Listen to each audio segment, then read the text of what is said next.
welcome to Gamecock Pod Live. For the next 3 to 4 years, I'll be committed to the University of Gamecock. This is Rogers again to the 25, 20, 15, 10. Rogers scores! Jackie Bradley Jr. delivered for the Gamecocks. Lost it up, looking for Kelly. Touchdown! Can you believe it? And South Carolina is sending shockwaves through the SEC. Frederick! Plays it in at the buzzer! That's a win! Unbelievable! I don't believe it! And now, live from Studio 54 of the Gamecock Pod Studios, here's the Cockfather himself, Keith Alsep.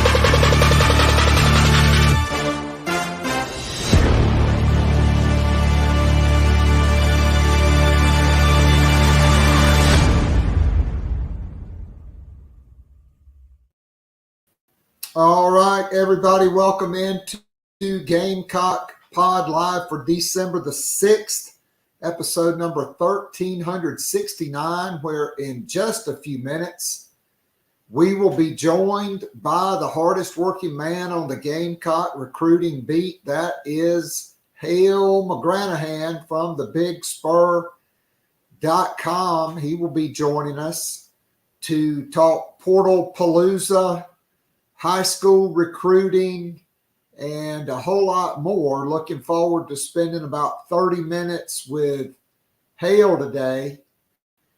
Then we will be joined by Sumter Link and Brice Hedgecock, the hosts of the Gamecock Basketball Only podcast, to preview tonight's monumental matchup with Clemson.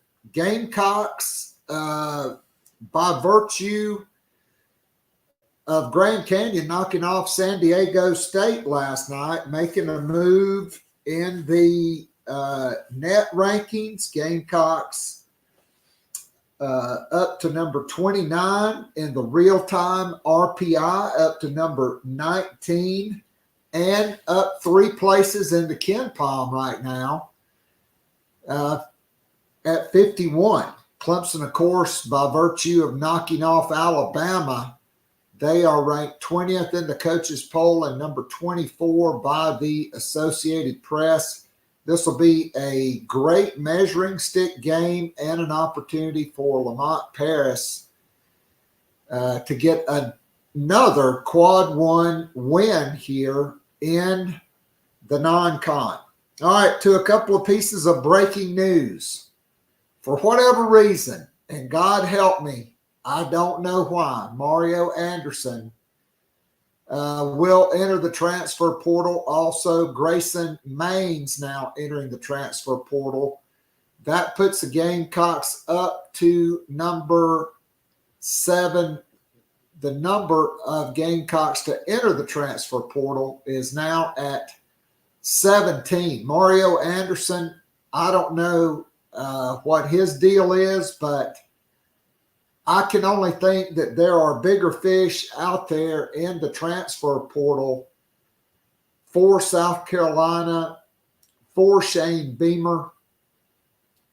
You know, this time last week, there was a lot of angst and consternation about all these guys that were leaving. Certainly, you don't like to see Juice Wells leaving. You don't like to see Mitch Jeter leaving.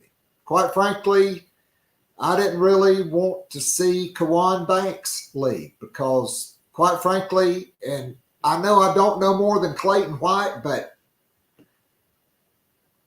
sometimes I kind of feel like I do. And every time that guy got out there, he made plays, okay? You couldn't cover anybody in the slot against North Carolina. You rolled him out there. He got a big interception. Then he didn't play again for about 6 weeks. So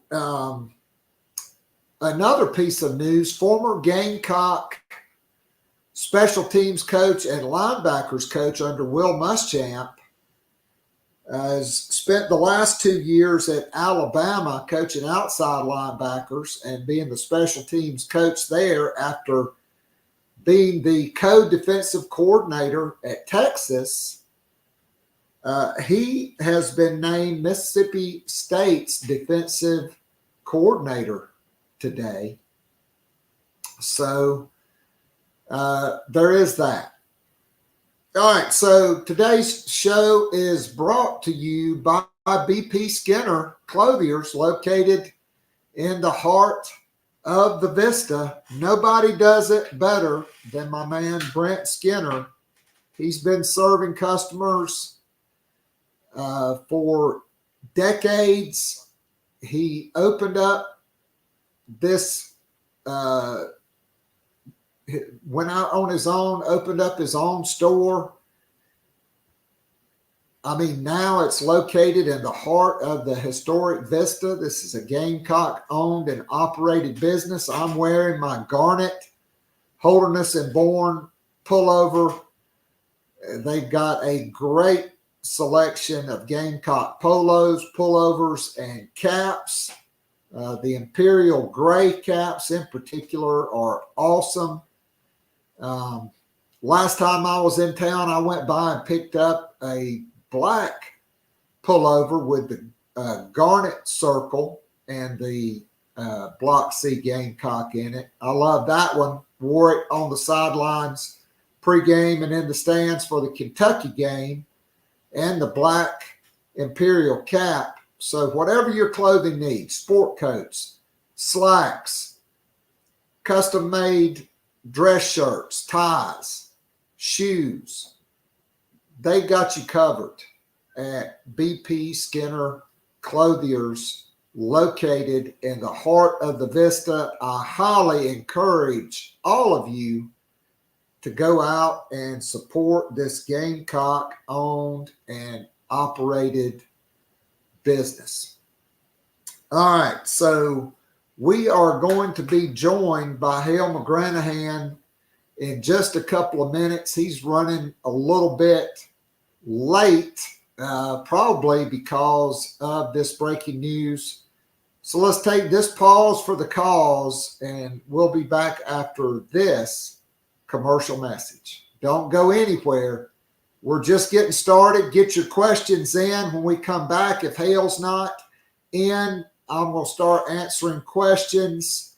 We'll be back right after this. If you enjoy listening and watching the Free Wednesday show, now live streaming on YouTube, and would love more Gamecock Pod daily, join our growing Gamecock family by becoming a monthly or annual subscriber. You'll be able to listen to the show every day of the week and listen to guests like J.C. Sherbert, Hale McGranahan, and John Whittle from thebigspur.com, Colin Taylor and Mike Uva from Gamecock Central, Emily Adams from the Greenville News, Ben Portnoy, Michael Lanana, and Jeremiah Holloway from GoGamecocks.com, Michael W. Bratton, the host of That SEC podcast, and many, many more.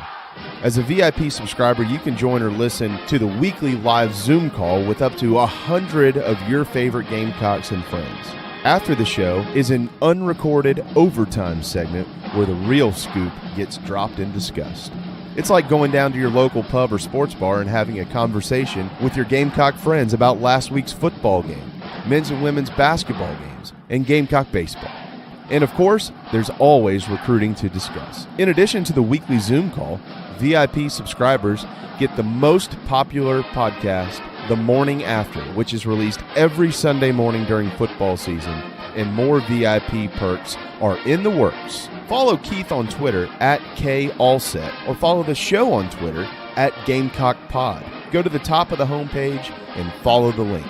If all else fails, go to patreon.com/Gamecock Pod Daily. Join now and get up to 3 months free off an annual VIP subscription.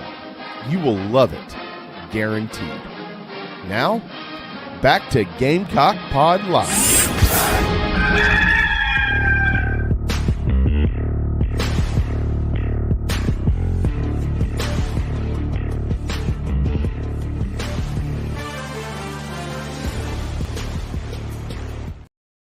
All right, we are back. Let's go into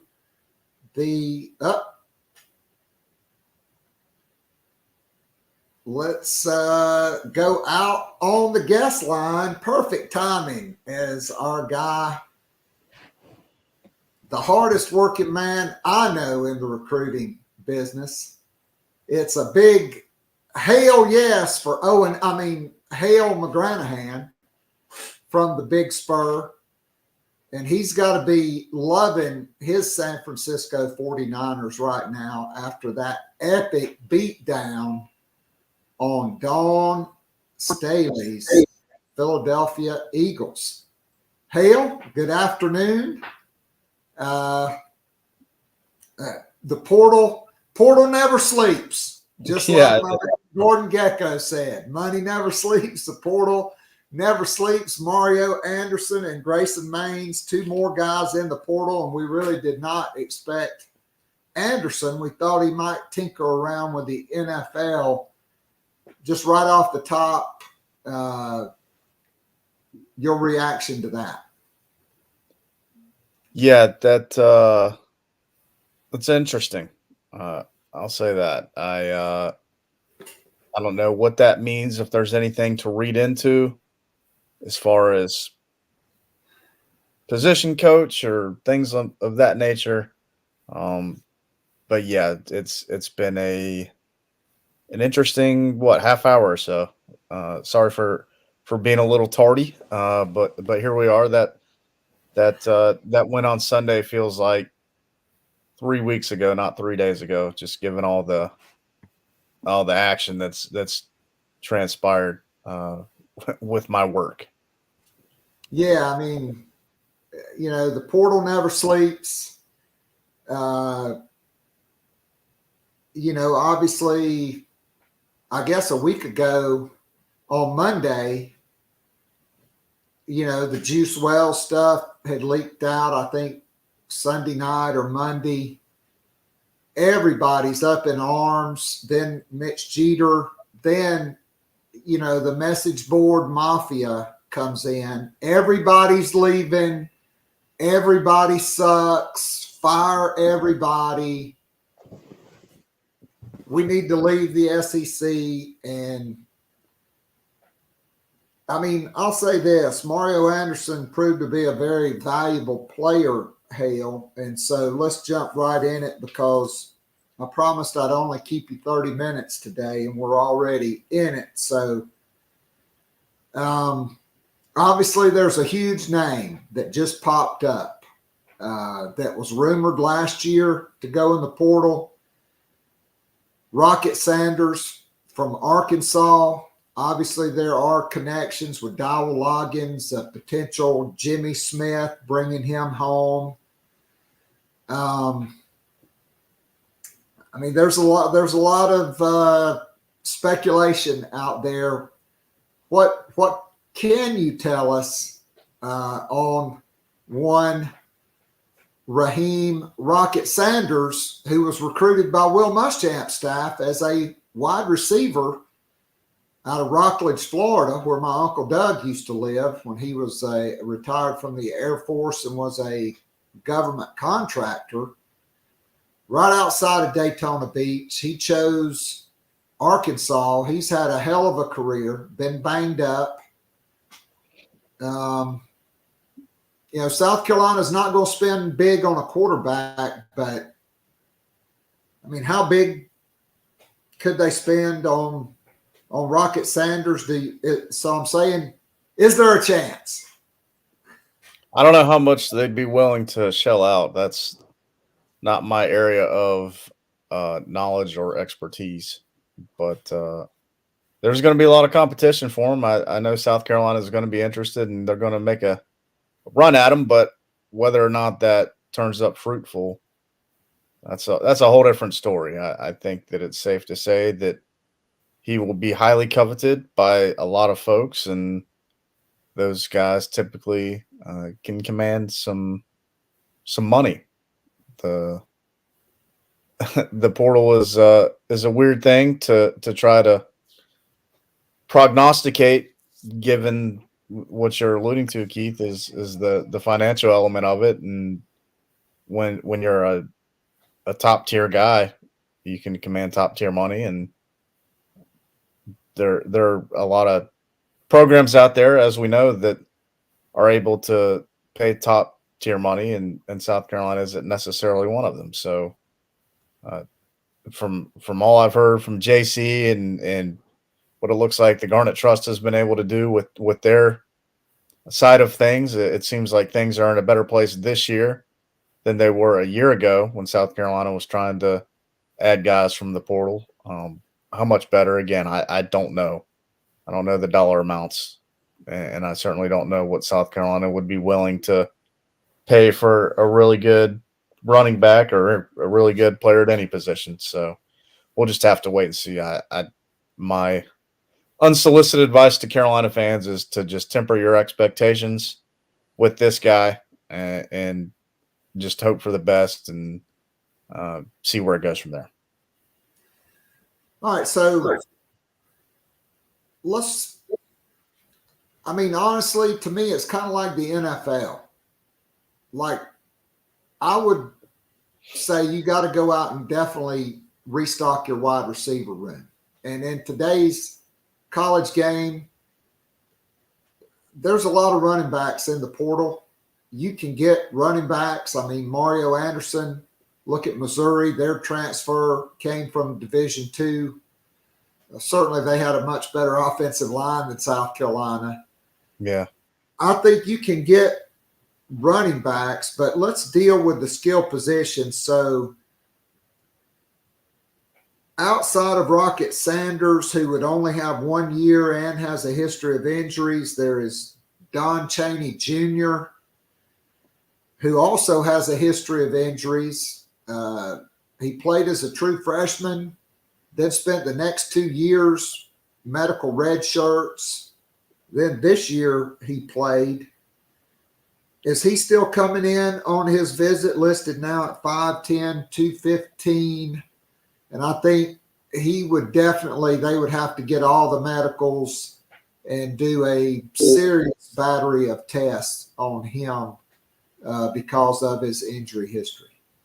Yeah, I don't know if that's definitely still on or not. There's, like you said, been some injury history, which is known. Like that wouldn't be breaking news to the South Carolina staff. So we'll see. There's been some chatter that he is coming in this weekend, but I have not confirmed whether or not that's still on the books or not. All right, so 2 guys from Charlotte, one who has spent his time at Ohio State, and he has been injured, Evan Pryor, 5'11", 200. He's got 2 or 3 years of eligibility. And then there's Dylan Smothers, 5'11", 190 from Charlotte, who spent this past year at Oklahoma. He would have 4 years as a red shirt. What do you think about those 2 Charlotte guys, Dylan Smothers and Evan Pryor? Yeah, they were both pretty highly recruited out of high school. Obviously, if you're at Oklahoma or Ohio State as a running back, you're probably a really good recruit, right? So, Smothers, I don't know if he played at all. I'd have to go back and check, but if he played any this season for the Sooners, it wasn't much, and I don't think Pryor's really done a whole lot either during his career. For me, I think it would be best if you're South Carolina to get some guys who have proven themselves in college, that have produced. Chaney hasn't produced a ton, but there's something there. Like we've seen him do it. Some of these other guys that South Carolina could be in on have produced at the college level. Mario Anderson, even though it was at Newberry, produced at the college level, going back to last year's turn through the portal. So to me, I think it's probably more important, I guess is what I'm trying to say, to find guys who have done it, given what's in the room. Mario Anderson on the way out. So you're talking about a DJ Braswell who played a little bit, Juju McDowell who's played some, but he's obviously not an every down back and he's coming off an injury. Then Matthew Fuller who's committed, he would be a true freshman. So that's a lot of inexperience in that room right now as it stands.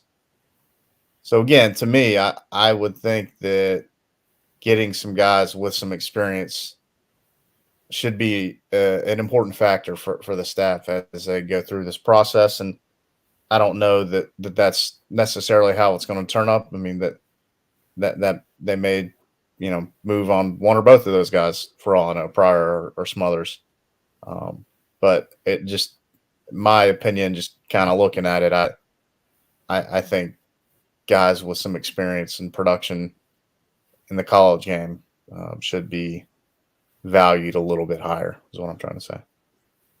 All right, so let me give you three names.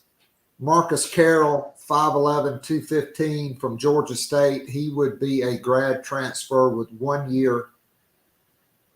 Elijah Green at North Carolina, 5'11", 210. He would have 2 years of eligibility. And Deion Hankins, 6 foot 225 from UTEP. He would have 1 year. What about those guys? Those are guys that have definitely produced on the college level. Yeah, we've heard Carroll would be a name. I don't know for sure if Green's in the portal yet or not. And then the UTEP guy, I'm not too familiar with at this point, Keith. All right. Good enough. All right, so let's talk about wide receivers. This weekend, excuse me, Gamecocks are set to host, it looks like 3 wide receivers. Jaden McGowan from Lawrence, who you know well. He's spent the last 2 seasons at Vandy. He's been very productive, not only as a wide receiver, but as a punt and kickoff returner. I think he would be an upgrade to Amarian Brown in the slot. Jared Brown from Coastal, who would have 2 years, 6 foot 190, who's been very productive. And then the guy that I think I like the best is Cyrus Allen, 6'1", 180 from Louisiana Tech. It seems like every year there are just guys that pop up that were under the radar high school guys from the state of Louisiana, and they go to a mid-major college. And you're like, where the hell did that guy come from? Look at those highlights. And it seems like he's pretty fired up about the Gamecocks because he said he wanted to see South Carolina before any place else. It seems to be that guys that make their first visit, when they do, by and large, that ends up being the choice most of the time, not every time. But what do you think about these 3 guys that are coming in this weekend? Yeah, Brown from Coastal is the most productive, I believe, in terms of the stats. He's been a good player for them, not only as a receiver, but as a rusher as well. Cyrus Allen has spent the last 2 seasons at Louisiana Tech, like you said, and the numbers aren't, like off the charts, eye-popping or anything like that, but they're pretty solid. I mean, I think they spread the ball around a good bit, and as far as where he ranked this season in Conference USA statistically, he was top 10 in receptions and yards and in each of those categories. And I think one of his teammates was also top 10 in those numbers, and yards per catch. Again, same thing, top 10. And I think he had at least a teammate who was top 10. So he was one of a few guys who was getting a lot of touches. So have not watched much of either of those guys, or really any of either of those guys. I guess I've seen Brown. I've watched some Coastal games over the last few years, obviously, and don't really have any distinct memories of him. but I'm sure they're pretty good players because they've got some pretty strong suitors in the portal. And then McGowan, who I'm much more familiar with, is he's been somewhat productive at Vanderbilt. A lot of his numbers were put up against Group of 5 FCS teams, so he was able to get some decent looking stats that way. And this season in particular, they kind of fell off as they got into SEC play, but that's probably as much as anything a reflection of just kind of Vanderbilt being Vanderbilt and getting into a tougher schedule and everybody having a hard time to put up numbers. Plus, Will Shepard, his teammate, was their A1 guy at receiver, so he commanded more touches and targets and all that. So McGowan, like you said, Keith, would be a nice fit for the slot and a replacement for Amarian Brown, and a guy who can really run. He was a 100-meter, 200-meter state champion when he was at Lawrence High School. And, he's probably about 5'8", 180 pounds. So he's put together. He's a pretty sturdy guy. He's played a lot of football in 2 years at Vanderbilt. So, again, going back to sort of my point about running backs, I think it's best if you're getting guys in the portal, from the portal, to try to target guys who have played and have experience and are a little more known commodities, and that certainly applies at receiver. And there are obviously a lot of receivers out there. I mean, if you just look at the recruiting rankings any year, there's 50 to 60 guys who are considered 4 stars, and another 200 plus who are ranked and in that 3-star range. So there's always options at that position, which is a good thing for Carolina because they certainly need to replenish that room and give some playmakers to build around Lenore Sellers and try to get this offense back on track in 24. No doubt. All right, so let's focus on some more guys that have been offered or they express interest. Indiana transfer Donovan McCulley, 6'5", 195. South Carolina offered him. He's got 1 year of eligibility this past season, 48 catches, 644 yards, and 6 touchdowns. He's kind of a Tanner McAvoy type guy. Great athlete, was a quarterback, then made the move to wide receiver. How do you think the Gamecocks stand with him? Will Shepard obviously is a guy that I think a lot of teams would love to have from Vanderbilt. You mentioned him. He was their number 1 wide receiver, 6'3", almost 200 pounds. Again, another Louisiana kid. And then Wesley Grimes, 6'2", 187 from Wake Forest.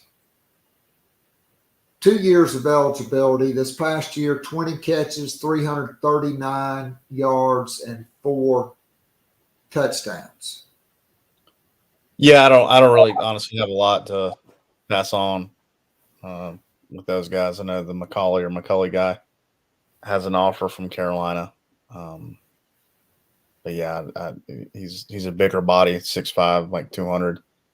So if you look at some of these guys that they're in on with Cyrus Allen, Jade McGowan, or even Brown, they're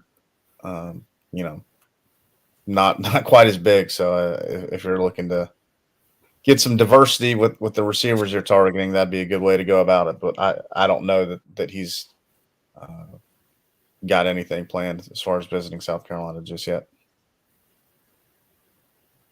All right, so one player that's a familiar last name, Gerald Kilgore, 6', 202 from Tennessee Tech. He's visiting this weekend. He is the older brother of Jalen Kilgore. Played quarterback in high school, was recruited to Tennessee Tech as a quarterback, redshirted, then played in the secondary this past year. I mean, I would think this one and, McGowan would seem like layups. We were leading the Jalen Kilgore bandwagon coming out of high school. He did not disappoint as a freshman. What about his brother Gerald? Yeah, he's going to be in town, I think just on Saturday. I don't know if he's going to visit any longer than that. He's been to Carolina before. He's joined his brother. He joined his brother on some visits when he was being recruited, when Jalen was being recruited. So certainly familiar with things around town, and I would imagine has met the coaching staff in person before. So yeah, it seems like a layup that they can get Gerald Kilgore. He's gotten several offers since he's entered the portal, most of which are, FCS teams, maybe some group of fives, and West Virginia's offered. But yeah, I think it's probably safe to say at this point that it's looking like he'll end up in a Carolina uniform next season. I mean, I think you have to like that. Okay, Hale, just quickly, the only offensive lineman that at least I know is visiting South Carolina is Jerquan Scott, 6'4", 330 from Southern Miss. He would be a grad transfer. He's supposed to come in next weekend. How many guys do you think realistically South Carolina is looking to add from the portal? I know Matthew Bedford is a guy they've offered out of Indiana, who they were close to getting out of high school. Justin Mayers, another UTEP guy, an interior guy. And then they just offered the left tackle at San Jose State, a native of Las Vegas named Fernando Carmona Jr., 6'5", 315. Realistically, though, how many guys do you think they'd like to add from the portal? I would guess one or two. I don't know that it's going to be much more than that. And it seems to me that most of what they're looking at are interior types. But yeah, I would think 1 to 2. And if you think back to what the season looked like with the offensive line, and consider that some of the best players, or probably most of the best players on the team, or about to be on the team, are younger offensive linemen. Probably best to figure out ways to try to bridge the gap where it's needed, because I think most folks understand that it takes a little time for offensive linemen, or defensive linemen for that matter, but any lineman is going to need some time to develop, to get stronger, to get acclimated to the college game. And it doesn't necessarily just happen from the get-go. I mean, we saw Tree Babalade and Trovon Ball play a lot this year, and maybe there are some times when they looked like freshmen, and there are times when they played well, but that's certainly not something that you can sit back and count on immediately when you're talking about young offensive linemen and them playing up to their potential day one. That's a lot to ask. No doubt. So quickly, 2 linebackers I wanted to ask you about from the portal. Christopher Paul Jr., who is a native of Cordele, Georgia. He's leaving Arkansas with 2 years of eligibility. He was a freshman All-American as a redshirt freshman. He was second in the team in tackles. And then a guy who his film is really good, Javante Mackey, 6'2", 228 from Arkansas State. He would be a guy with 3 years of eligibility. Any traction with those guys? Yeah, I don't know of any at this point. Paul has already received a couple of crystal balls for Ole Miss since he's entered the portal, and Mackey, trying to do some digging on him as well. Paul too, for that matter. But yeah, still trying to make some sense of what's happening with those guys and what we maybe could expect. All right, so let's switch gears and get out of the portal and go to high school recruiting and finishing out this class. Last week, the Oracle, Steve Wiltfong, put in a crystal ball for Meridian, Mississippi, running back Daniel Hill to South Carolina. How are we feeling about adding Daniel Hill to the class? Yeah, relatively good. I mean, he's telling the staff all the right things, and they're just trying to make it to the finish line, see if they can sign him. So we'll see. It's been a long time since he's been on South Carolina's campus, and they're Alabama. If there's anything to feel optimistic about, it's that Alabama has been recruiting a bunch of other 2024 running backs over the last couple weeks, month or so. So I would interpret that as them believing they need to start looking at their other options and trying to go another direction. So yeah, I think there's reason for optimism, and that's kind of always been the thing with Daniel Hill over the last 6 to 8 months, maybe a little longer than that, is just cautiously optimistic. That's sort of been the thing, even when it was looking like he was getting ready to commit and thought it was going to be South Carolina and he didn't commit to anybody. He was still saying all the right things. So as far as his communication with the staff, so we'll see. There's 2 weeks, I guess, before the early signing period, and he's, as far as I know, still planning to announce his thing at the All-American game, the former Army All-American game, now just called the All-American game. So whether that timeline eventually ultimately holds up, we'll see. But I think, again, reason to be cautiously optimistic for South Carolina, especially now. If they can say, hey, the staff can say, hey, we're even more thin at running back now that Mario Anderson's hitting the portal. So come on down, buddy. We got all kinds of carries for you. That just seems like a very bizarre move unless there are dominoes falling behind the scenes. But we will see. Yeah. All right, so Elijah Thurman, offensive lineman, Bradwell Institute, Hinesville, Georgia. Looks like it's going to be South Carolina or Clemson. He's visiting this weekend, along with Jerome Simmons, a big 6'4", 335-pound JUCO defensive tackle from Bamberg. What do we think about those two guys? Yeah, I think it's safe to say South Carolina's in the driver's seat for Simmons. He's got some lower level teams interested in him. He took an official visit to Louisiana last weekend. Georgia's been involved a little bit, but no official visit is on the books for him. So again, feel pretty good about him and Elijah Thurman.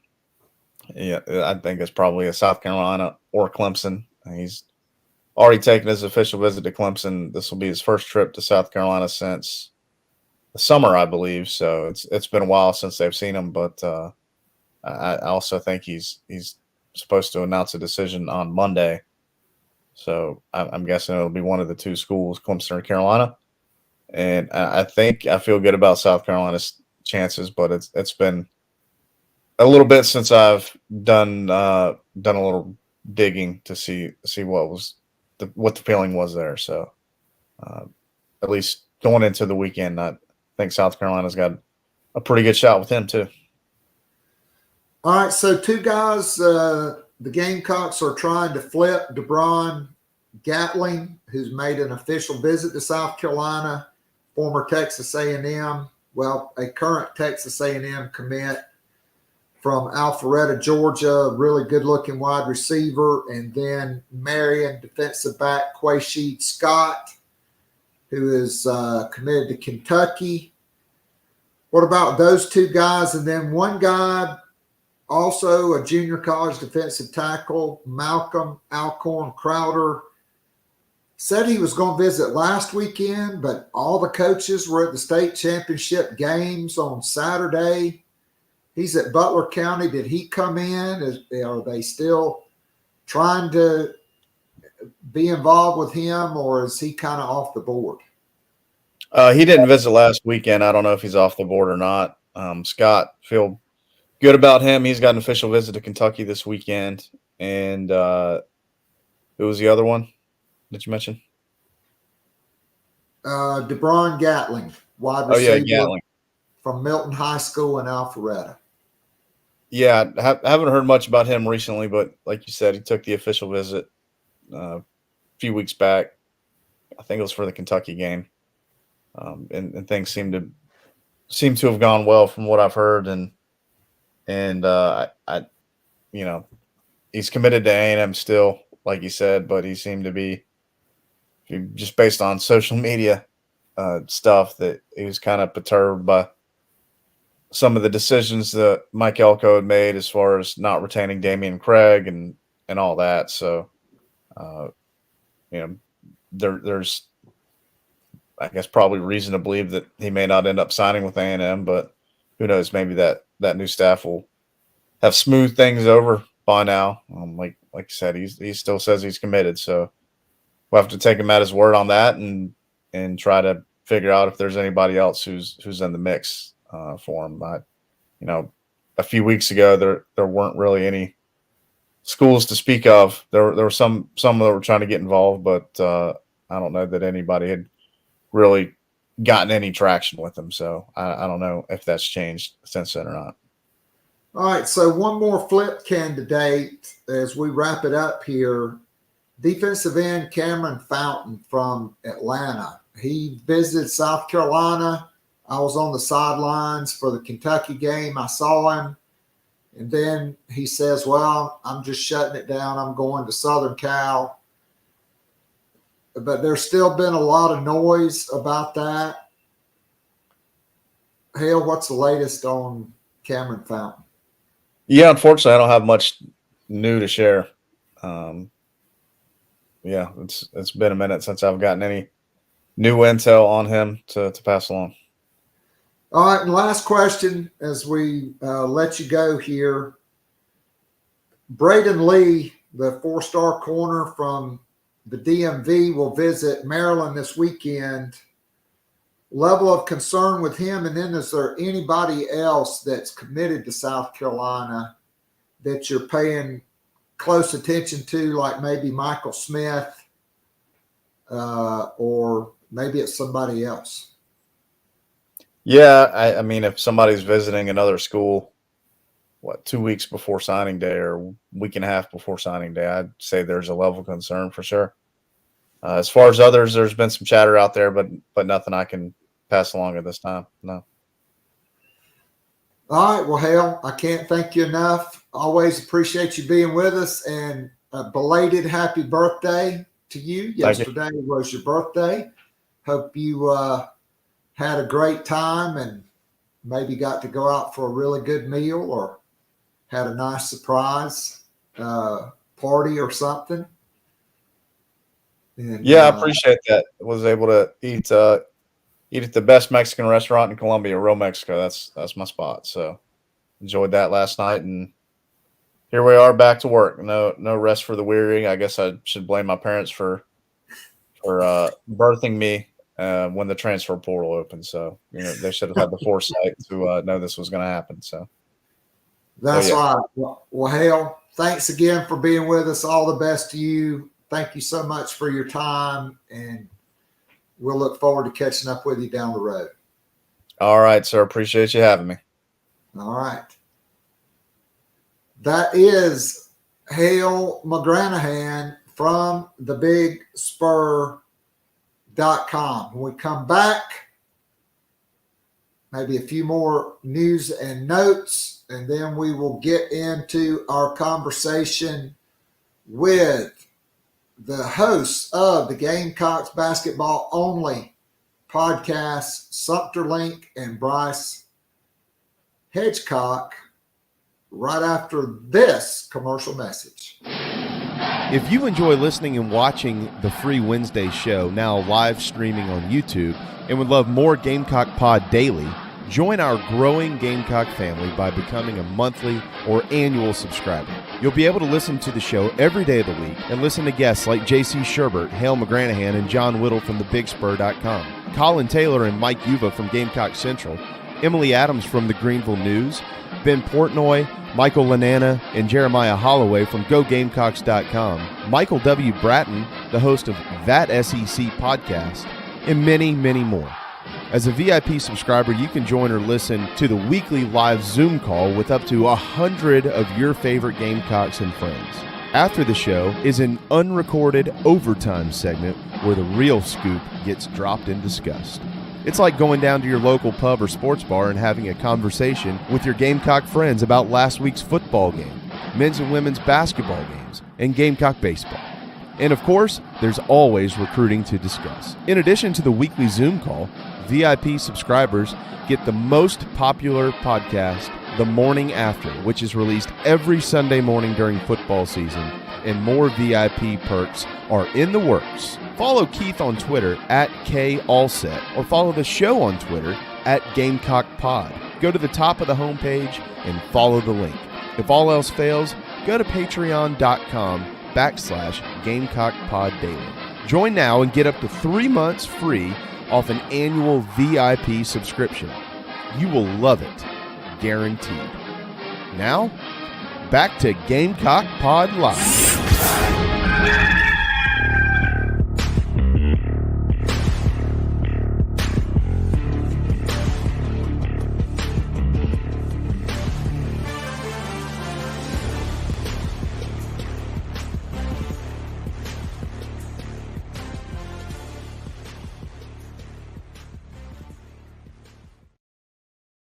All right, we are back. Looks like there's kind of some back and forth with Mario Anderson. Some feel this may be a negotiating tactic for NIL, but I mean, for me, I'm not going to be held hostage by a Division II guy. I mean, granted, he played well. But if you can go get Marcus Carroll, he rushed for 1,350 yards last year. Dylan Smothers, a 4-star guy. Evan Pryor, one of the top backs in the country. If you get Rocket Sanders, George Pettaway is a guy who, because of the logjam at running back, he redshirted this year at North Carolina. He's from Virginia, 5'10", 195. He's got 3 to play 3. There's Don Chaney Jr., Deion Haskins, and probably others.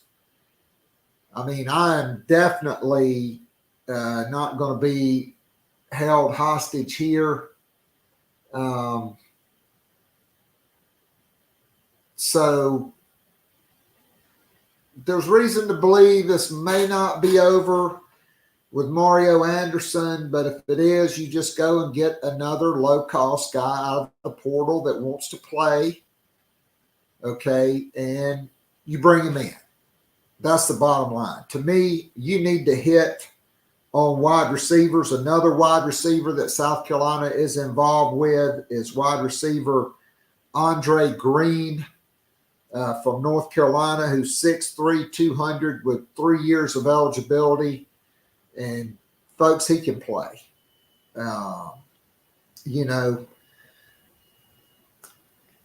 Tight ends, we didn't really talk about. Tyler Neville, 6'4", 248 from Harvard is coming in this year.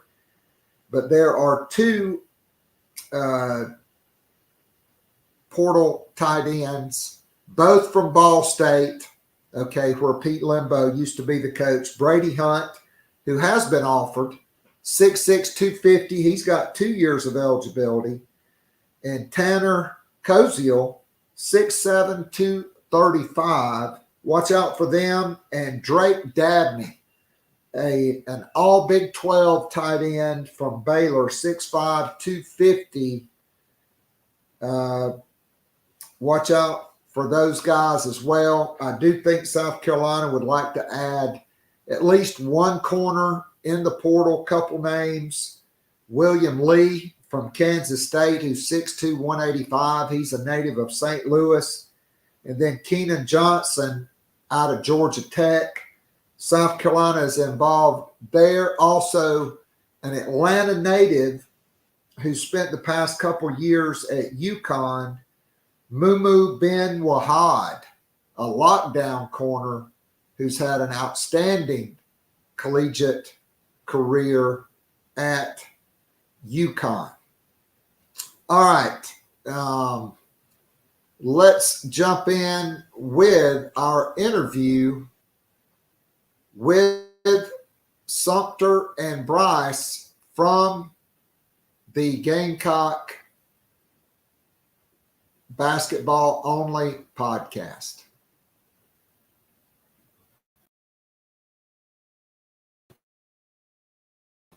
All right, and we're in with the host of the Gamecocks Basketball Only podcast. That is Sumter Link and my man Brice Hedgecock. You always got to love somebody with the name Cock. And You know, I'm Walter Brice Hedgecock. I was very close to being my Uncle Williams, name, and it would have been Williams Brice, and I could have got a little more headway at the university. My grandfather's name was Walter. Well, they also called me in college Walter, Bilo because of Walter's Produce. So, Brice, I'm surprised. Not Heisenberg for Walter White. Yeah. Brice, I'm surprised your dad didn't actually name you Williams Brice. I'm surprised too. If that was doable, I'm actually kind of shocked. And our pal at Furman, Bob Ritchie used to call you Wally, right? That's right. Bob and I back at North Greenville University. Oh, in Tigerville. That's right. Yes. But Keith, we appreciate you having us on. We've missed being on, and we're ready to talk about the biggest game of the basketball season, maybe of the last couple years of Gamecock basketball. Well, I mean, guys, there's no doubt about it. This game tonight with South Carolina and Clemson, it is for grand supremacy in the state of South Carolina. It's for bragging rights. Both teams are 7-0. I don't know when the last time both South Carolina and Clemson men's basketball played, and they were both undefeated. Clemson, by virtue of a couple of really good wins against UAB and then going to Alabama and knocking off the Crimson Tide. By the way, if Jalen Milroe would have played in that game, Alabama would have won. But the Tide really could not throw it in the ocean. Very ironic from 3 that night. But give Clemson credit. They went on the road, knocked off number 23, Alabama, 85-77. Alabama going into that game was the number 1 offensive team in the country. And they just kind of live by the 3 and die by the 3. And that night, you're not going to beat anybody shooting 11 for 35 from 3. Clemson was really good. This is a good basketball team. They're ranked number 20 in the coaches poll, number 24 in the AP poll. They're ranked number 6 in the real-time RPI. The Gamecocks are number 23 in the net rankings, which came out on Monday. Clemson number 18, South Carolina number 29. And then Clemson also number 28 in the Ken Palm, South Carolina 54. The good news for South Carolina is, guys, if you have all those same numbers in March, you're going dancing. And so a great start for Lamont Paris's team. And Friday night against GW, they were just on fire. A school record 18 for 35 from downtown. And I think they're going to have to shoot it really well in the toilet that's at Little John in order to go to 8-0. Well, Brice, go ahead. Your thoughts. Yeah, Keith, Clemson's a good team. Who else is a team? Gamecocks are a good team. We're a dang good team this year. And who would have thought the team that went down to, was it the Bahamas, the Dominican Republic, whatever we played in that summer league, and we hit 17, 18 three-pointers in those games against AAU teams from those small countries, that we would see that team this year when it comes to three-point shooting. This team it is fair to say that we're good at hitting at least 10 three-pointers a game unless something crazy happens. And it's coming from not just one guy, two guys, three guys. We have 4 to 5 guys hit a three anytime, and then the other night against George Washington. Sumter, didn't we say this on the pod? There were 7 guys that hit a three-pointer against W. I mean, outside of Josh Gray, I might trust anyone shooting a three-pointer on our team. And maybe BBB. I probably don't trust BBB to hit 3. All right, so I'll just say this. Stephen Clark cannot continue to stay in the starting lineup. Keith, was he promised a starting job when he was recruited here? This is my thought, Keith. That's Sumter's. I think he was. My conspiracy theory is that he was the first transfer to commit. He committed before Cooper, Studi, or Mack, I believe. And I'm pretty sure Paris was trying to get some guys in the door. He needed some of them to sign. It is my theory is that Paris promised Clark he would start him. Not accurate. Okay. So the only reason he is starting is because Colin Murray Boyles has been sidelined with one of the worst cases of mononucleosis I've been told ever in Columbia. Like his numbers were so alarming. They are very close to calling in infectious disease doctors. He's on the mend now. I mean, he lost 25 pounds and he was like 260 and had gotten chiseled down to 225. And so all that weight he's lost is muscle. And so it's going to be a matter of how quickly can he regain that muscle mass? How quickly can he regain, his explosiveness, his strength in his legs and his upper body? Because he was playing at a very high level. Multiple sources inside the program said he was perhaps their best player in the preseason prior to him contracting mono. He got on the floor for the final 3:43 or whatever it was there.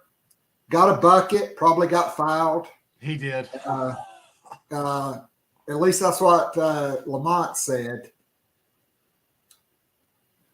But, I mean, guys, it was raining threes Friday night in Colonial Life Arena, and Meechie Johnson, the last 2 games, has broken completely out of his funk. Why wasn't he an SEC Player of the Week after his last 2 games? Well, probably because Notre Dame is really bad, and so is GW. Well, I'm just telling you, Meechie is the match that starts the fire for this team. If he's hitting threes early, it just makes when BJ Mack gets rolling. And I'll say this, Studi, ever since coming back from Arizona, his 3 hasn't been being knocked down, but it's not like this team suffers because one person doesn't have their game. Other guys step up. Sumter, what were your thoughts on overall just the team on Friday night? So Friday night, it's one of the best offensive games we've seen the Carolina men play in a while. I mean, they made a school record 18 threes. They shot, 18 for 35 from 3. So they shot over 50%. And when this team's making threes, this team's going to win. The times that we have seen them struggle, there's been a couple of games this season. They haven't lost one yet. There's been a couple of games this season against Virginia Tech in the second half. They got cold. Virginia Tech came back into the game. They held on. There was a couple of times in Phoenix where they were struggling to keep pace a little bit. They had a terrible start against Grand Canyon where they're shooting terribly. And then against Notre Dame, the first 10 minutes of the game, I think only BVV made a field goal. And so it is very much going to be a live by the three-pointer, die by the three-pointer type team that I think we're playing. But they're shooting 40% from three on the season.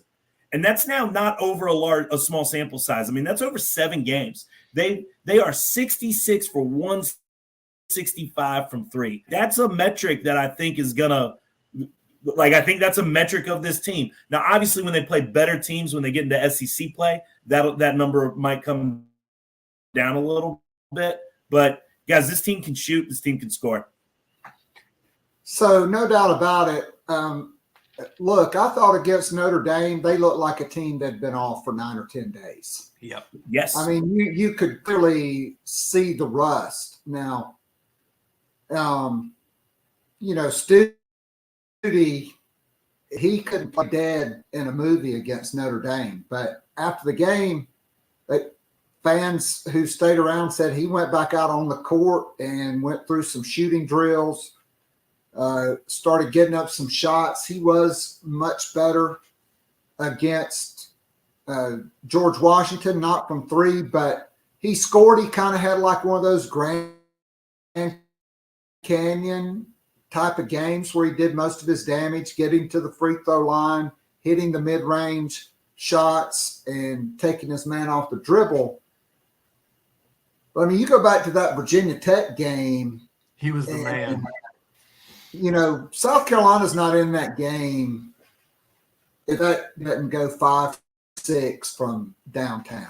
And that Grand Canyon game, I didn't know he had that 10-foot 12 jumper to that game. He was just pure jump shooter that game. Well, Keith, and I think that's an excellent point. And one of the keys that makes this team different than Carolina basketball teams we've seen in a while is that we have more than one guy that we can rely on.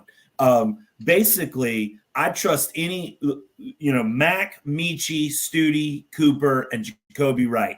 All of those guys, if the game's on the line, I'm cool drawing up a play for any one of them. And for any one of them taking a shot on a needed bucket. And Paris has actually done that. It's been very effective. Virginia Tech, I think he went to Mac for that for the bucket. Grand Canyon. It was Grand Canyon that Jacoby Wright just was like, I've got this. This game's over. With just in the last 2 minutes, just 2 big time takes with a fadeaway and then a take at the rim. Obviously, Michi, if we need a bucket, Michi can go out there and get it for us. And so this team's versatile, and it's just something we haven't seen in a while. We've got 5 guys that can score, and we might not even be looking at one of our best players, Murray Boyles, yet. Keith, how refreshing is it to have a big man that can score anytime he wants in BJ Mack? Mack is just completely different than any player Carolina's had. You go back in the Frank Martin era, you had a guy like Silva. Then finally, Kotsar, his senior year, was a dependable scorer. He could face up. He could go off the dribble. He could play with his back to the basket.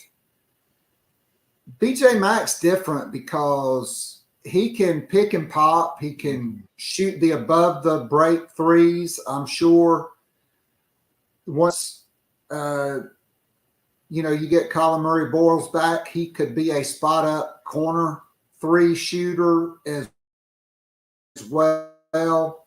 I like him in the pick and pop, and then I like him in the mid range. He can put it on the deck.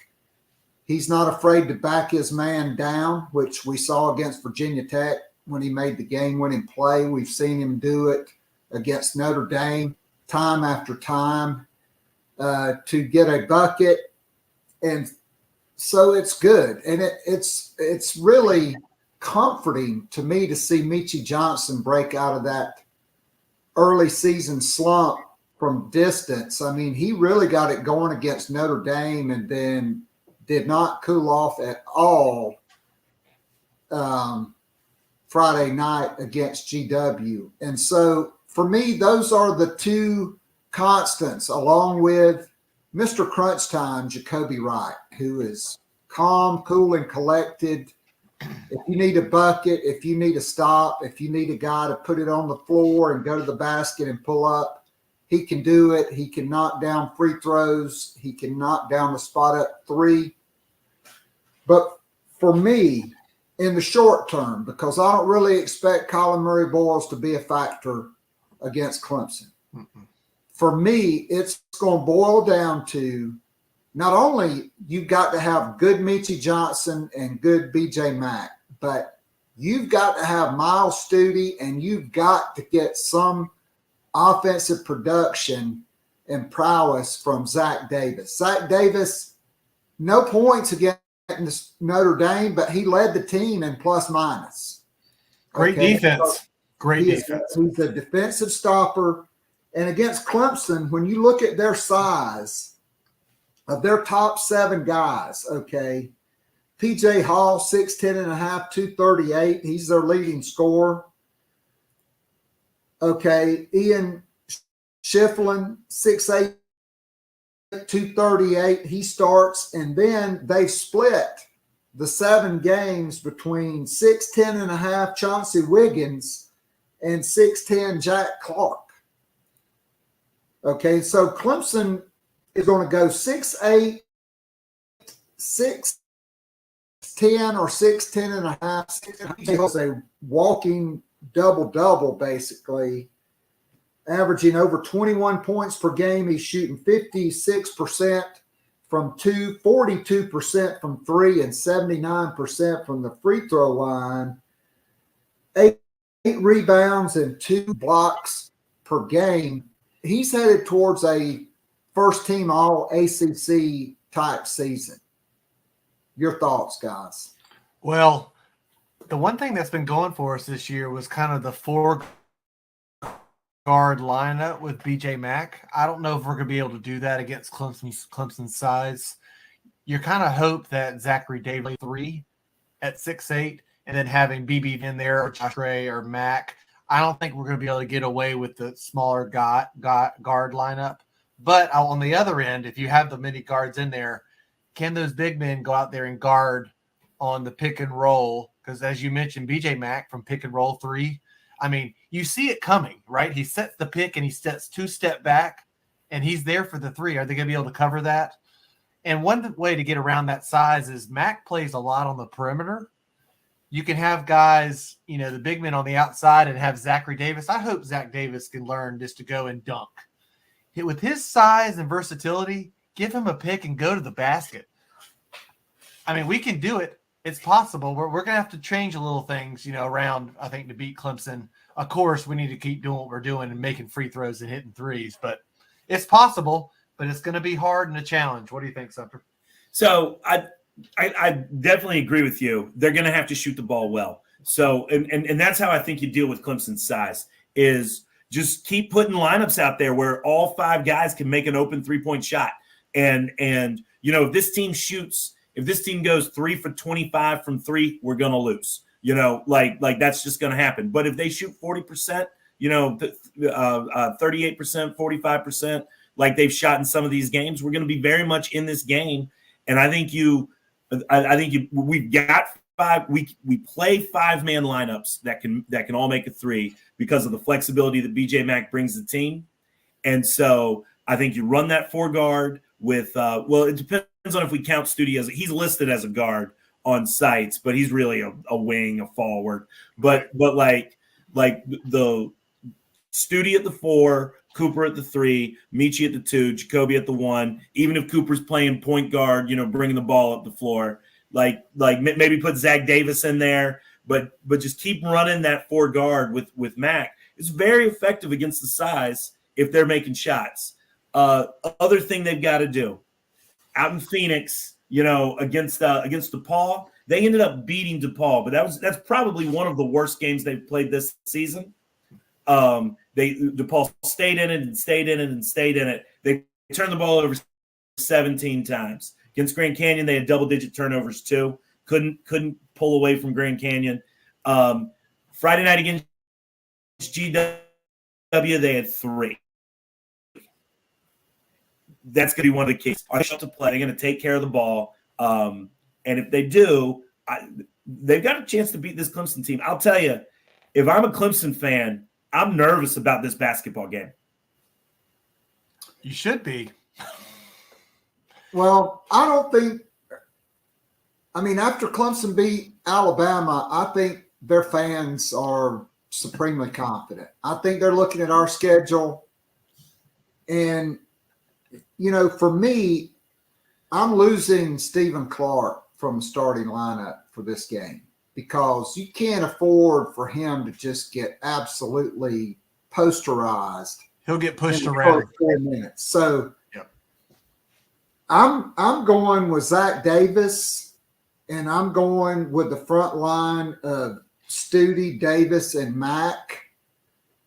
And I'm probably posting up Talon Cooper because he's kind of a Drew Holiday, Marcus Smart type guard. He's physical, he's big, and we've seen them post him up. We've seen him play with his back to the basket. And I think Carolina has to go with the 5 out and try to create dribble penetration and draw help and kick open shooters or get to the basket and then post up Talon Cooper because he's a willing and a great passer. He was 6th in NCAA in assists last year at Minnesota. But to me, it's all going to start on the defensive end. How well can South Carolina defend what will be the biggest front line that, you know, they have had to defend this year? And look, Clemson's shooting the 3, guys. PJ Hall is 42% from 3. Gerard, Chase Hunter is 38% from 3. Those are their 3 big volume 3-point shooters. And Keith, we're going to need to work on that perimeter defense because that defense up on some of those threes. That's something to worry about going into the game for sure. Well, I mean, look, I just don't really think South Carolina felt threatened on Friday night. When they've had to D it up, like against Grand Canyon, against Virginia Tech, throw it in the ocean. South Carolina has been very good in their man.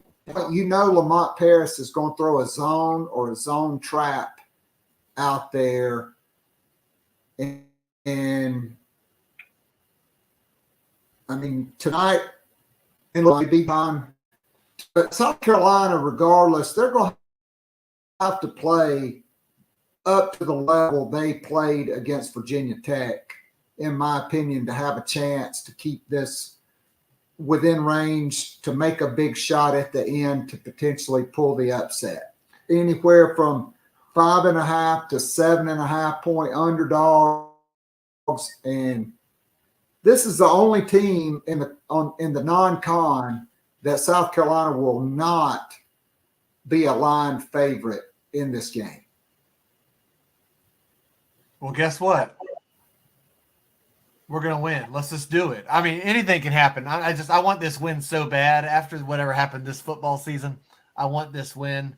Now, you know, Clemson has circled this game since the game last year, the buzzer beater. And remember, PJ Hall that game played, but he wasn't 100%.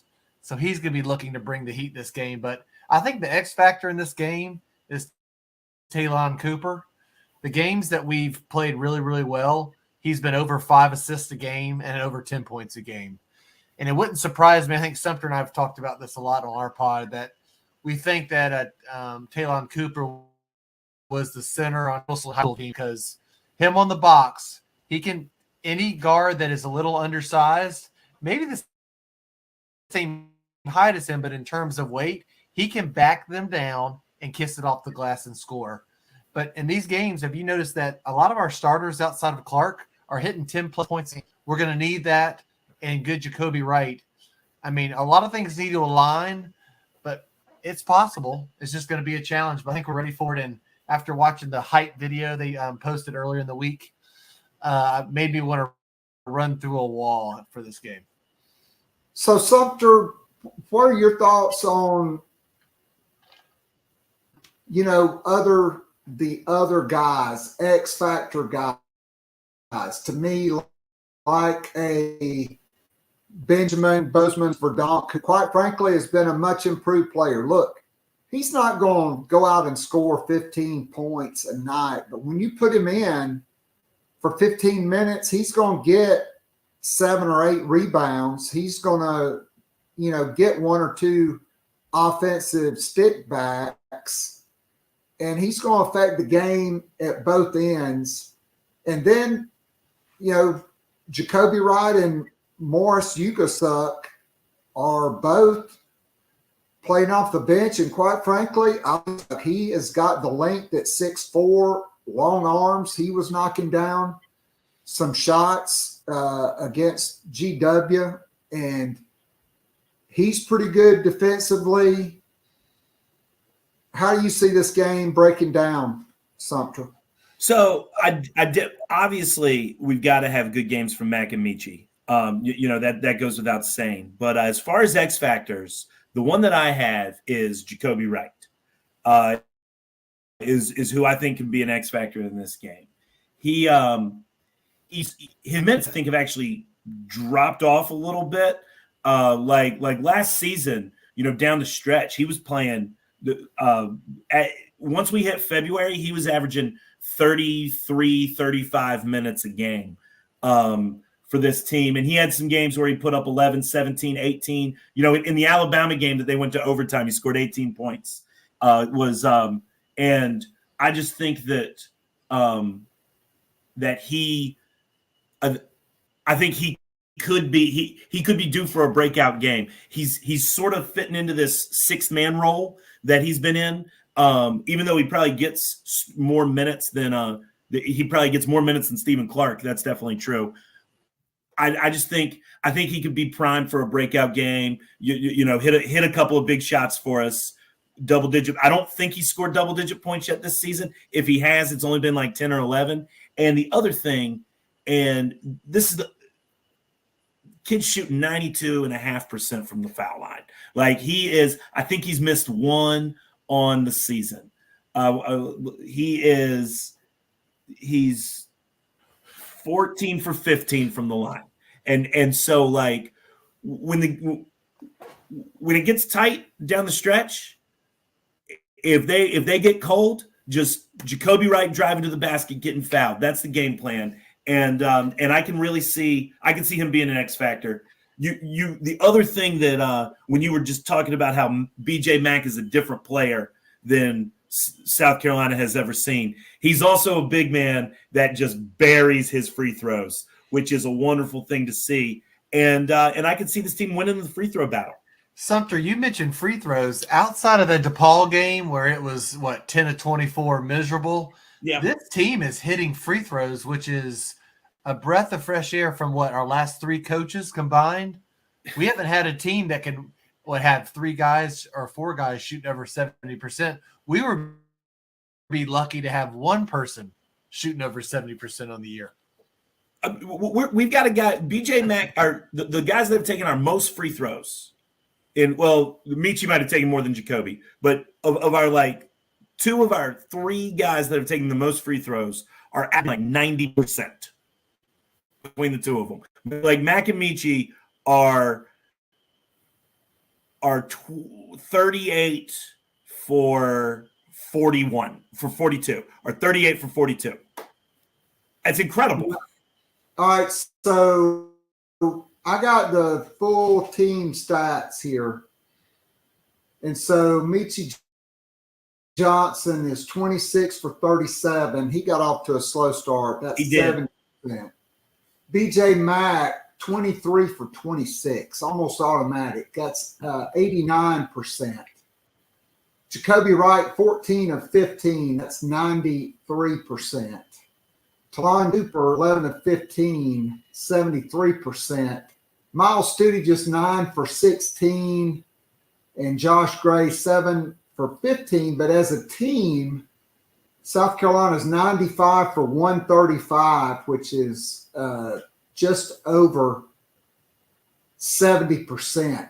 As a team, they're shooting 40% from three and 47% overall as a team. So, if it comes down to it on the free throw line, Clemson is shooting 72%, and they have three guys in their starting lineup that are all over 83%. Ian Shefflin at 83%, but just 10 for 12.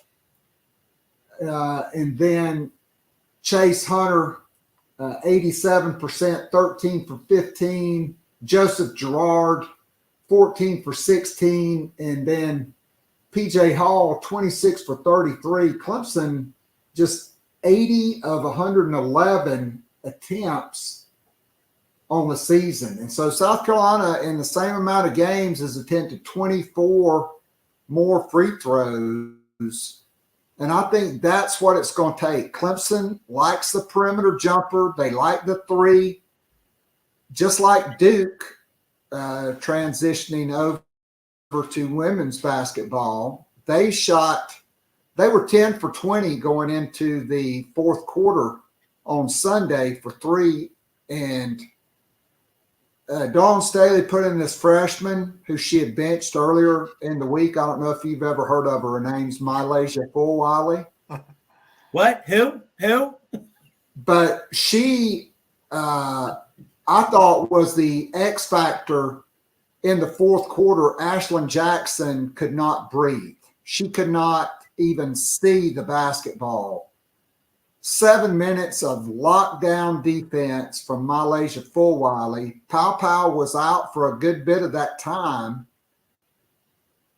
And Dawn Staley just rode with her. She hit two beautiful driving layups and then had the late dish to Threezy Hall for the final three of the game. And, you want to talk about a team that shoots it. South Carolina, 50% from the field, 60% from three, and 70% from the free throw line. 9 of 11 in the second half after a very shaky first half start. This women's team, number one in the country. They'll face Morgan State. That will tip off an hour before the men's game with Clemson tonight. And then they'll be off to Connecticut to the Mohegan Sun Arena to play Utah in the Hall of Fame Classic. Utah, a top 5 team. They just got some really bad news today. Their top guard, who was shooting 55% from three and averaging season-ending injury.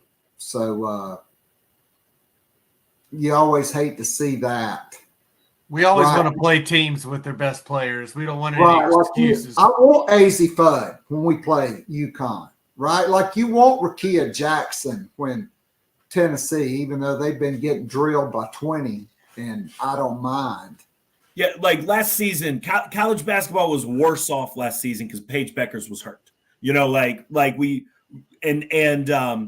And you want to play these teams when they are at their best because we're at our best, and we want to. About Dawn Staley's process with the non-con is she schedules everyone. She's not afraid to play anybody. She's playing UConn, Utah, Notre Dame, North Carolina, Duke, Maryland, just all these big-time schools. And we want these schools at their best, and we want to beat them when they're at their best. Well, Keith, no doubt about it. And so, Go ahead. Go ahead. You mentioned Fulwiley. It was interesting on Friday night when she got benched after 2-3 minutes against North Carolina, and it was a couple defensive lapses. I think she had a foul, and then she doesn't play the rest of the game. And then Dawn starting her or playing her most of the fourth quarter with Pow on the bench. You wouldn't have saw that coming come Friday to Sunday, right? And it was great to see this team really shine in that fourth quarter. And, most of the Friday night's game and Sunday night's game, we got Duke and North Carolina's best punch, and we broke through and won. And it was great to see this young team. I guess I call them young. They have a pretty good amount of experience on there, but in terms of proven players, see this team shine early on. But really impressive so far this season. And here we are, with the North Carolina game. After the game, everybody's talking about how poorly they played and how they were lucky to win on the road at North Carolina. But the key here is that they did win. They did figure out how to win. And Staley played the way we're playing well. Fulwiley was cold. She benched her. And she rolled with Kitts and Ashlyn Watkins down the stretch. And one of the things about this team is that, this was a quote-unquote rebuilding, year. And here they are, 7-0, number one. And all these power teams, that were supposed to just be the greatest season of women's college basketball ever, between Paige Beckers and Caitlin Clark and Angel Reese and Murrow and Haley Van Lith at LSU. Like all these super duper teams, they're losing. They're getting these punches from teams like North Carolina, and they're not figuring out how to win. It's what Dawn Staley has done with the first part of this season. It's incredible. She's already positioned this team back to number one after literally losing basically the entire starting lineup. And Keith, when these teams try to have a street fight with us, our girls don't back down, and I think we'll fight anyone in the parking lot. Yeah, I can tell you this right here. If I'm getting in a fight and I'm near the women's basketball team, I'm getting Ashlyn Watkins. Okay, that's who I'm rolling with. Deja Kelly was about 2 seconds away from having every one of her teeth knocked down her throat Thursday night. She just didn't realize it. And you don't want to you don't want to mess with this team. They are not nice. Okay, I can promise you, Fulwiley, you would want her on your side. Imagine being a freshman last season in Ashlyn Watkins, and literally every day you're guarding, Boston and Cardoso down low. Of course you're going to get tough. Like this team, the freshies were as tough as any team that we've seen. And the teams that they played the most were the starting lineup now for the Carolina women, and they're just as tough, and it's awesome. No doubt, guys. 5 players in double figures again yesterday. We've seen this team now in 5 of 7 games have at least 5 players in double figures. On occasion, 6 and even 7 players in double figures. I got a feeling tonight will be another 100-point game, so you'll probably see another 6 or 7 players. But here's what impressed me the most. When South Carolina had to play great defense, they did.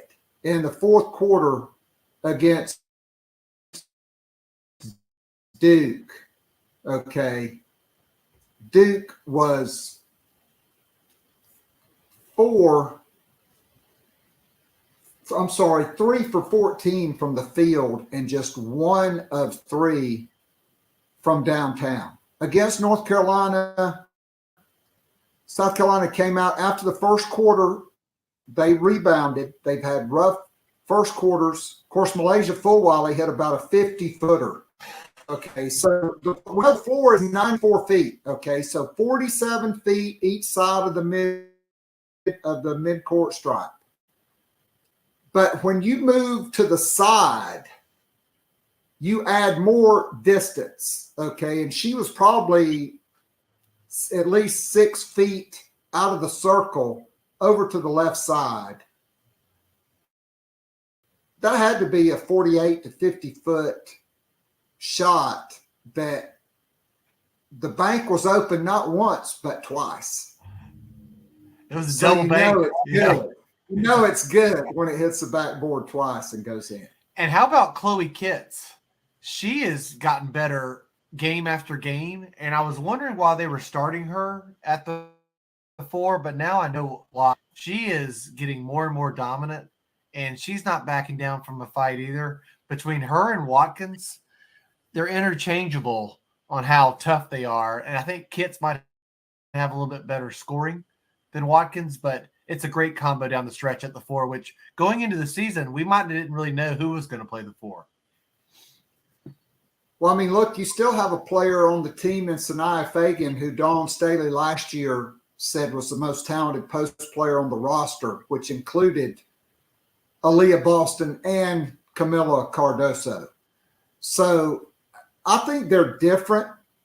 I think they're both capable of having big scoring nights. Both are capable of hitting the mid-range. Chloe Kitts has just been pure in the mid-range. She's only run into trouble when she's really tried to force some shots, high school Sally type shots. But to me, the X factor for this team that we have never seen from a Dawn Staley team is the three-point shooting. And Tina Powell and Raven Johnson and Brice, South Carolina has 3 dependable three-point shooters. And Brice Hall, she had her coming out party on Tobacco Road in these 2 games with just unbelievable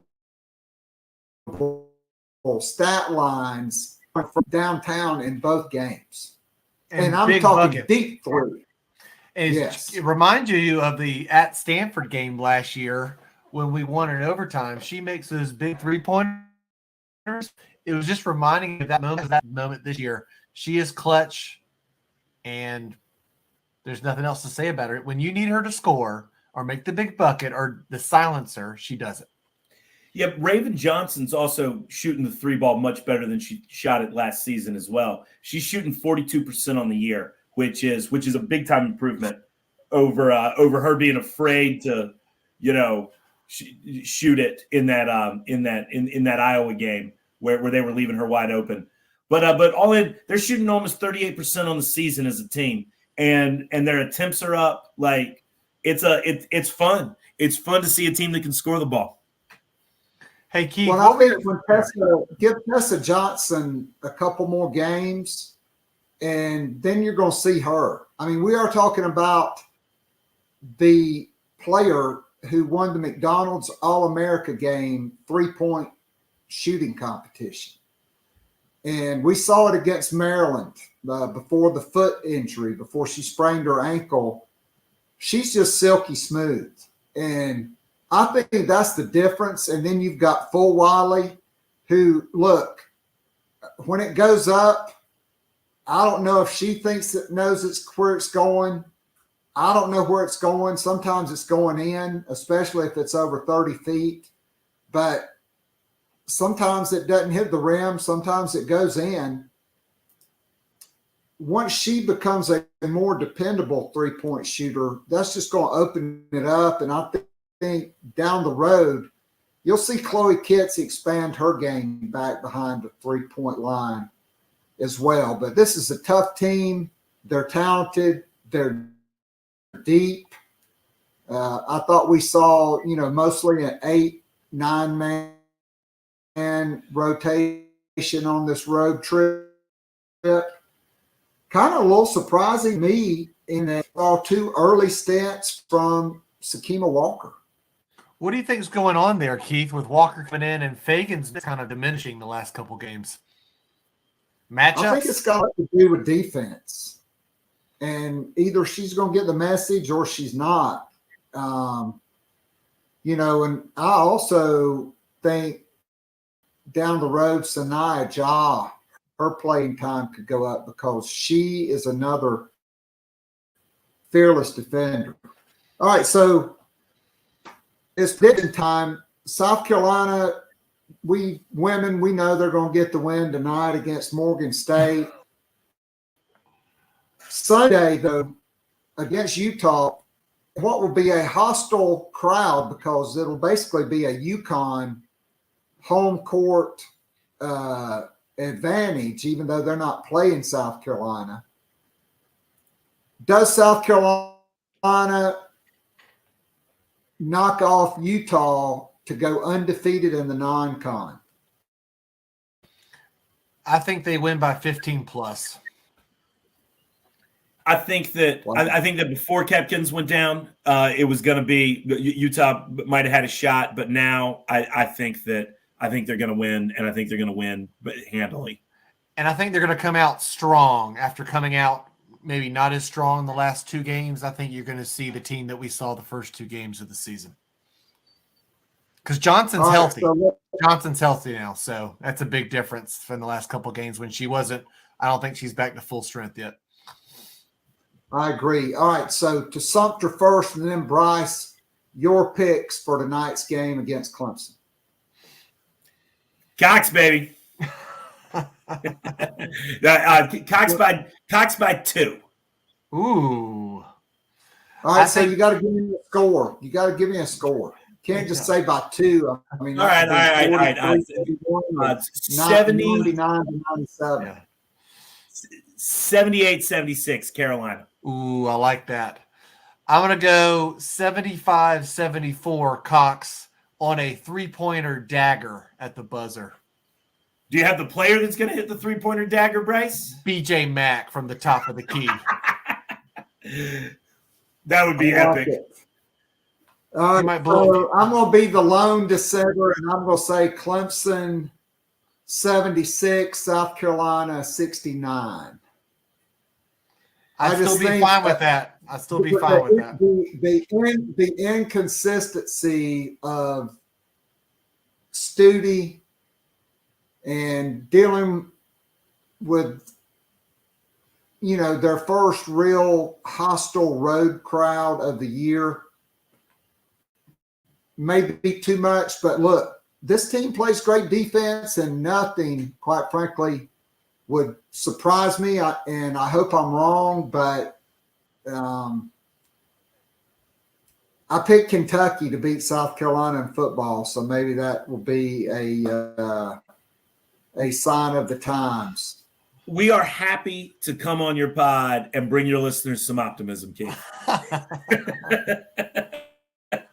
We're drinking the Kool-Aid, but I will say this.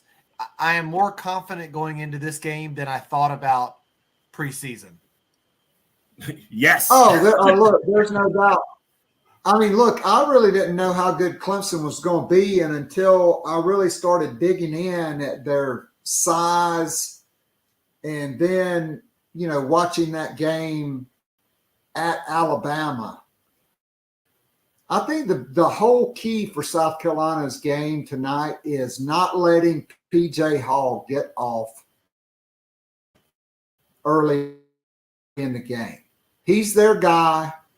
Like I said, 42% from 21 points per game. If, you can keep rolling different guys on him, like BB, BJ Mack, Josh Gray, even maybe cue up the elbows of Stephen Clark and throw him out there a little bit. It's all going to boil down to that. And then South Carolina's X factors, Talon Cooper and Jacoby Wright. I think those two guys will be critical. All right, tell us what you guys have got coming up on the Gamecock Basketball Only podcast. Well, when's the next episode dropping? We're talking all things Gamecock basketball. We'll be dropping one Sunday night late, and we'll be going over the week that was with hopefully a big Carolina win over Clemson and then we'll cover the Morgan State and Utah games for the ladies, hopefully for another undefeated week. And just like our pod that dropped the other day, undefeated in December sounds pretty nice. Let's keep that going. And depending on how tonight's game goes, it's possible, if BJ Mack hits a 3-pointer for them to win, what was it, 75-74, Brice? Yep. I have a hunch we might fire up a quick little pod after the game tonight. And that is fair. We will be having a few beers already ready to rock, and we probably will drop a pod then. And so but typically Sunday nights, once we're doing one sometime after the women play on Sunday, we do one, wrap up the week, preview the next. All right, great stuff from Brice and Sumter, the Gamecock Basketball Only podcast. Check it out wherever you can get your podcasts, Apple, Spotify, etc. Just like today's show, after YouTube, it's going up on Spotify, Apple Podcasts, iHeartRadio, wherever you can get your podcast. Guys, I can't thank you enough for joining the show today. It's always great talking hoops with my two dudes from the Gamecocks Basketball Only podcast. Thanks for being with us. Thanks for joining. Thanks for having us.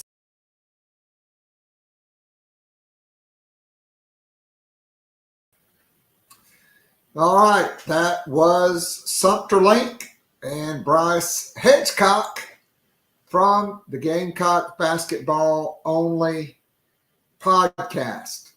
So we'll go out first.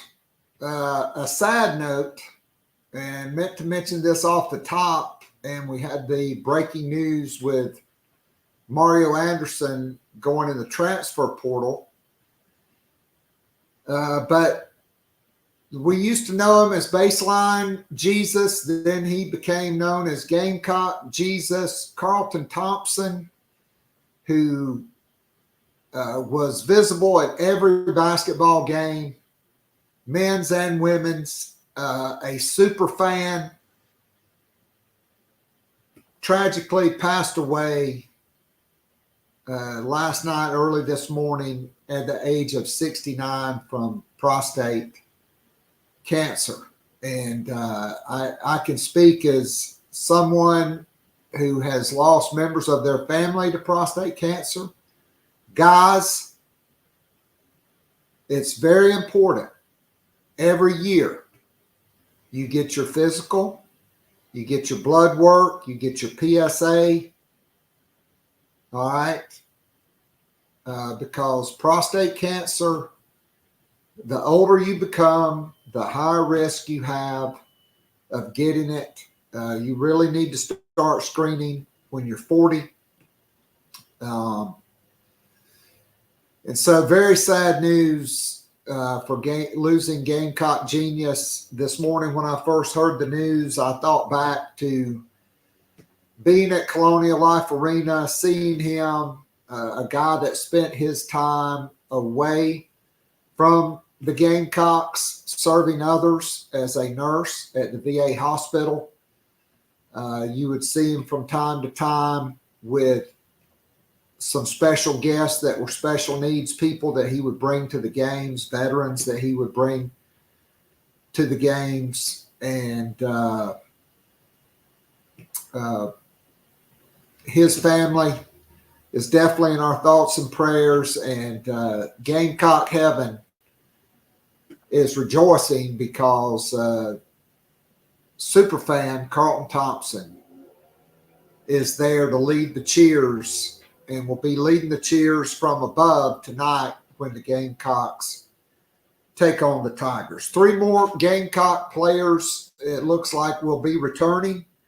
Cornerback O'Donnell Fortune and offensive lineman Brashawn Lee and Jalen Nichols. So we will stay on top of the transfer portal. South Carolina right now scheduled to have at least 8 official visitors this weekend. I think that number could grow to by as many as up to 12 to 15 visitors by the end of the week next weekend. You've got offensive lineman Jaquan Scott and defensive tackle from Pitt, DeAndre Jules, 6'3", 310, who is a native of Germantown, Maryland. He will visit. And there'll be a bunch of other guys as well. And I'm just going to go out and say it. I'm putting the number of transfers the Gamecocks get from Texas schools at 1.5 in this cycle. So that's going to be all for today's show. Thanks to everybody for tuning in. Thanks to everybody for participating in the Nana Sports chat box. As always, God bless and go Gamecocks. I'll be back tomorrow on Gamecock Pod Daily. I am out of here. God bless. Go Gamecocks. Beat Clemson.